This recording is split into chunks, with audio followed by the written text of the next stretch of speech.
Hello everyone, this is Dr. Flores and welcome to our PMP Live Seminar Series. We are in Lesson 21, which is Estimate Costs. Now I want to remind you that you get a PDU, a Professional Development Unit, for attending this session, even if it is recorded, because you went through the knowledge and information. So if you are not a PMP, you're working towards that. This is one of your 35 hours of educational credit. Now if you are a PMP, you get a PDU, a Professional Development Unit, which is one of your 60 that you have to get every 3 years. So it works out in your favor and you don't have to pay for anything because it is free. So the purpose of these seminars is to give you enough information regarding how to answer questions on the exam. Now I know that folks get a little bit nervous and anxiety filled when you think about the exam that's coming up, but there is a method to the madness, and I can show you some of those tricks and techniques. So let's get started with that. The agenda, first of all, is to just introduce the live seminar series and also a presentation regarding the topic, and where I give you an overview, discuss some of the key terms. There are many key terms to consider, but I'll go through at least 3 of them most of the time. And remember, the terminology really matters because the exam is full of terms, and if you don't have a strong command of the vocabulary, you can have a lot of problems on the exam. So the more you become comfortable with them, the better. And we will review a couple of PMP-like questions that I write for you. So I usually write them the day I present them to you and keep them fresh so that you are good to go. And any Q&A, you can follow up with me at any point in time. You can email, we can always talk on the phone if necessary, or whatever it takes to help you become successful. And then we confirm the date. Note that we don't always have them live, and that's just because of timing and such, but these recordings are helpful, and I try to keep them pretty straightforward and pretty short because I know you're busy, and the more information I can share with you, the better. So please make sure you share this with anyone who's interested. You can just forward it over to them, get them over to us, and we can give them the seminar, sent that to them once a week so that they can review them. I know from experience that these are very helpful because I try to give you tips that you're not really going to find in any books, and if you do, you have to read through it. But here I'm sharing it with you in through audio, and you're seeing it firsthand because I'm describing the information as we go along. So we have a couple of definitions for estimate costs. Remember, this is in the budgeting. We are in the budgeting process, right? So we are still in the planning process group. In which knowledge area? That's right, we are in the cost management knowledge area. So the definition of estimate cost is the process of developing an approximation of the monetary resources needed to complete project activities. Okay, so think about the key word there, approximation. It is not an exact science, or it is not an accurate number to the last penny. Why? Because we are estimating costs. Now, unfortunately, when we tell the customer that we have an estimate, they think it's a real hard number. And if it favors them, they will forever remember that number. But for us, we need to let them know that we are in the estimating process. We are in planning. At some point, we are going to get some more refinement to the number. The key benefit of this process is that it determines the amount of cost required to complete project work. Now, it's almost tongue-in-cheek and funny in a way, but not really, to say that some people don't ever estimate the cost for a project. How do they do it? They just hope for the best. They think that somehow money will be available, and I can tell you from managing budgets that that's not the case. So if it's not allocated, you're probably not going to get it, and that project will never come to fruition just because you never have the money for it. You might have some money, you might have just some kickoff money to get you going, but at some point you're going to need the serious dough, and if you don't have that, it's not going to work. It is part of being a good project manager that we have a complete budget in place, one that's as accurate as possible. There are techniques, there are strategies, and I will share those with you.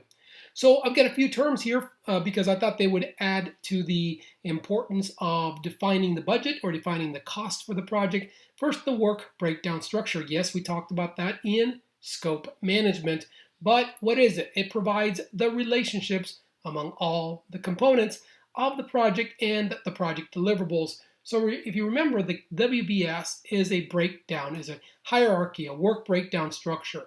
This is the way that we can break the project from start to finish, from top to down. We are more high level, and then we get down to the work package, to the activity level. So go back to that section and review what I meant by activity level, because now we have activities. Well, each activity, such as collecting bids, getting a contractor, working with a caterer, or ordering supplies, or whatever it might be, each one of these activities has a cost factor.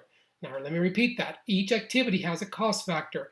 You might say, well, we didn't spend any money when we were selecting the vendors. Well, you did, because you had someone assigned to do the work. It took them 10 hours and they get paid 50 bucks an hour or 10 bucks an hour, whatever it might be. Let's just make it easy.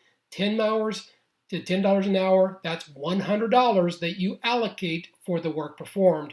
So the WBS breaks things down to the lowest common denominator. That is the work package. But beyond that, we have the tasks or the activities. Now do you see why terminology is important? I think you do.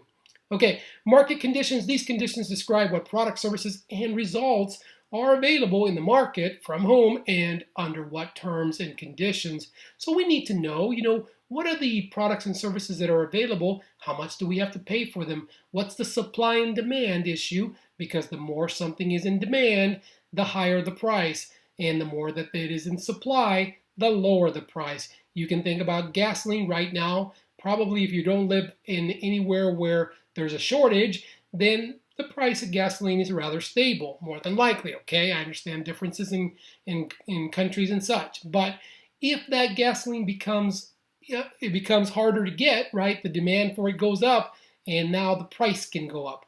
Now there are price controls and all that kind of stuff. I get it, but just think about that from a general perspective. Now, published commercial information. These are resource cost rate information is often available from commercial databases that track skills and human resource costs and provide standard costs for material and equipment. Published seller price lists are another source of information. So there are databases out there, thank goodness today, that's on the web, most of these. Sometimes you have to pay for some of this, but that's okay if it's really important to you. And now you get a better idea of what it costs to hire a resource, or to get equipment, or to get consulting services. This is published commercial information, and we need it because it will help us with the cost factor, with how we estimate for the project. Now, these are just three terms here. There are many more, but I hope you're starting to get an idea of what they mean, because if the term or phrase market conditions comes up on the exam, it doesn't surprise you. You want to understand what it is, and I think you will now. All right, so let's take our first question here, PMP sample question number 1, and I mentioned this to you before. Just because it says PMP doesn't mean it's only for PMP. You can also benefit if you're taking the CAPM, which is a Certified Associate in Project Management. Okay, question number 1. The project manager is working with the financial team to estimate costs for the construction of a new highway. The project manager is aware that previous projects have run over budget and key stakeholders are concerned. This project may encounter similar issues. Continuing here, the financial team is using values such as scope, cost, and budget from previous projects that have similarities with the current project. This estimation technique is best known as the following. Okay, so you're being asked about an estimation technique that considers values such as scope, cost, and budget from previous projects. Is it A, quantitative, B, analogous, C, qualitative, or D, forecasting? So there is one that needs to be thrown out, and that one is forecasting, because forecasting is not an estimation technique. Forecasting is looking into the future in sort of a trend analysis, so that one needs to go. Now, quantitative and qualitative are actually incorrect, but let me tell you, they are actually correct in the sense of how do we do estimating. Well, we could use a quantitative method and we could use a qualitative method. In fact, the answer B, analogous, is actually qualitative in nature. Now, it does have a quantitative piece to it, but we're basing it on previous projects, so it is qualitative. Now, you're being asked what is the best answer, and of course for that you would say it's analogous. Why? Because the key term, that is previous projects, previous projects that what have similarities. So the answer is qualitative. I hope you see that there was more than one right answer here. It's just that we were looking for the best answer. So it is analogous, and analogous cost estimating uses the values such as scope, cost, budget, and duration or measures of scale, such as size, weight, and complexity. And this is kind of why I said there's a quantitative slant to it a little bit here and there from a previous similar project as the basis for estimating the same parameter or measurement for a current project. So there's a lot of terminology here, but really previous projects, something that you've worked on in the past, and we're using that to estimate future work. That's analogous, okay? I hope you got it. It's a little tricky with the wording, but I think you got it with the terms that were provided. Okay, question number 2. Instead of using a single point to estimate cost for a WBS activity, the project team will apply 3-point estimating to several critical tasks. The hope is to improve the accuracy of the estimating process. All right, so we want to go from the single point estimating, like calling someone and saying, hey, how much will it cost? Oh, it's about $5,000, and that's it. Now we're going to use 3-point estimating. So we might use 3 different groups, 3 different people, or one person that gives you 3 estimates. But the point here, or the issue here, is that you're getting 3 points or 3 different estimates. The following variable is not appropriate in 3-point estimating. All right, so now you're being asked specifically about the variables or components of 3-point estimating. And is that A, most likely, B, optimistic, C, probable, or D, pessimistic? Okay, well, if you've studied PERT, Program Evaluation Review Technique, you know that it's also 3-point estimating, right? So the one that is the outlier here is C, Charlie, probable, because most likely, optimistic and pessimistic are the variables associated with the 3-point estimating calculation. Okay, so you backtrack to that one, or you just kind of knew the answers. Probably on a scale of 1 to 5 or 1 to 10, let's just say just 1 to 10, this is probably the easy factor or the difficult factor. I would say this is like 1 or 2, or 2 or 3, let's say, because it's pretty easy. But if you don't know the terms, if you don't know the components, it's really hard. So the C is probable, and that is the wrong answer. And so, or that's actually the right answer, but it's wrong relative to the PERT. So the explanation, 3-point estimating uses 3 estimates, which are most likely, optimistic, and pessimistic. Therefore, probable is not one of those. The triangular distribution is divided by 3, while the beta distribution, which is PERT analysis, is divided by 6, which makes it a weighted average. What do I mean by this? Is that you would take the most likely, optimistic, and pessimistic, and if you divide it by 3, it's a straight up average. So that is a triangular distribution. It's just an average. Now, if you wanted to know the weighted average, the weighted average, the beta distribution, you would divide it by 6. But now the most likely is multiplied by 4. I don't have the formula here for you, but you can look at this one up. It's really simple. Make sure you look at the questions carefully on the exam. Don't get tricked on this if they're asking you for triangular distribution, which is divided by 3, versus the PERT, or the weighted average, and they sometimes call it the beta distribution, that's divided by 6. Okay, a lot of terms, coming at you. I think you get it, but there are many terms here. Okay, so if you do have questions or comments for me, you can always send those along to me. I'll be happy to help you with those. I get questions all the time, so I'm always available to, or I'll do my best. Let's say you send me an email and I can get it, I can respond to the email, or I can call you and go from there.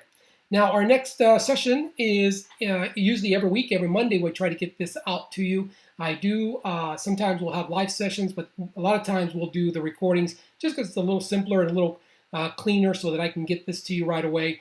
But like I said, if you do have specific questions regarding the application, if something's up regarding a question, I'll be happy to look at it for you and give you the best possible answer that I know and the way I would answer it on the exam. Okay? Again, I noted one thing. Make sure you share this with anybody else who's interested in the PMP CAPM. I know it'll be valuable to them. And we have the whole series, so you can go back and listen to all of them. And we keep making progress every week. I look forward to seeing you in the next session. Let's go get them. Let's pass that PMP. Let's start using that certification to make a huge difference in our careers. See you later. Goodbye now.